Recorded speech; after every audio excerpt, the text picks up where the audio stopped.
Hi, this is Mato. In this video I will show the game between Uhlmann and Botvinik that was played in Munich in 1958. And where is Munich? Munich is the city in Germany, Munich. In this game Uhlmann had white pieces and he started with d4.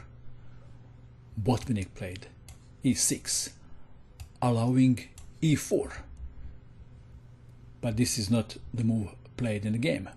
But if e4 was played, then after d5 we would have French defense. Instead of e4, Uhlmann played c4, knight to f6, knight to c3, and bishop to b4, and we have Nimzo, Indian defense. e3, b6. This is known as the Fischer variation of Nimzo Indian defense. Bishop to d3, bishop to b7, attacking the pawn on g2, and the fight is for e4 square. Knight to f3. Castling is very popular move in this position. Botvinik played knight to e4. Uhlmann castled kingside. f5, supporting the knight. Queen to c2. There is 3 attackers on the knight and 2 defenders. So Botvinik removed one of the attackers. Pawn takes bishop, and Botvinik castled kingside. Rook to b1. There is another move that is popular in this position, and that is knight to d2, challenging the knight on a4. Two most popular ways to continue in this position are knight takes knight or queen to h4. Let's try knight takes knight, then bishop takes knight, and then queen to h4 is possible continuation, and after f3 d6, making room for the knight to come to d7. Or there is another way, queen to h4, and after f3 knight takes knight, and after bishop takes knight d6, we have the same position. Rook to b1 was played, planning c5. So Botvinik played c5 himself. a4, queen to c7, a5, d6, knight to d2, challenging the knight on e4, knight takes knight, bishop takes knight, knight to d7, and both players have their rooks connected.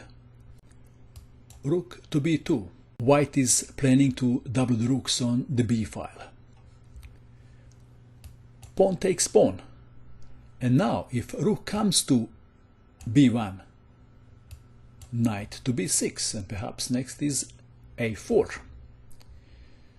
So in the game, rook to a1 was played. So if knight comes to b6, rook takes pawn. But Botvinik did play knight to b6. Rook takes on a5. And now bishop to e4, setting up a trap. Let's see what is the trap. Bishop takes bishop was played in the game. Pawn takes bishop, and this is the trap. If queen takes on e4 now, then knight takes on c4, forking 2 rooks. And after queen takes pawn on e6 check, queen to f7 blocking, queen takes queen, rook takes queen. Now rook from a to a2. Then knight takes rook, and after rook takes knight, a5. And black has a winning position. So in the game, Uhlmann didn't capture the pawn on e4. He played queen to b3, and that is a blunder. Perhaps more sensible move is rook to a6. queen to b3. Blunder. Can you see why? Your move. Just imagine that you have black pieces. What would you play in this position? Botvinik played knight takes pawn on c4, discovered attack on the rook. Queen takes knight. Queen takes rook on a5. Queen takes pawn on e6, check. King to h8. Rook to a2, attacking the queen. Queen to c7. It is white to move, and white made another blunder. Queen takes pawn on e4. Let's take it back. Better move is pawn takes pawn, perhaps on c5. Black is still better, but that is a better move than one played in the game. It is black to move. Black played a move, and white resigned. What is the move? What would you play in this position if you had black pieces? Ready? Queen to f7. Double threat. Attacking the rook on a2 and pawn on f2. White resigned. Possible continuation, not the only one, is rook to a1, saving the rook, and then queen takes pawn on f2, check, and after king to h1, check, rook takes queen, and then rook takes rook, check, mate.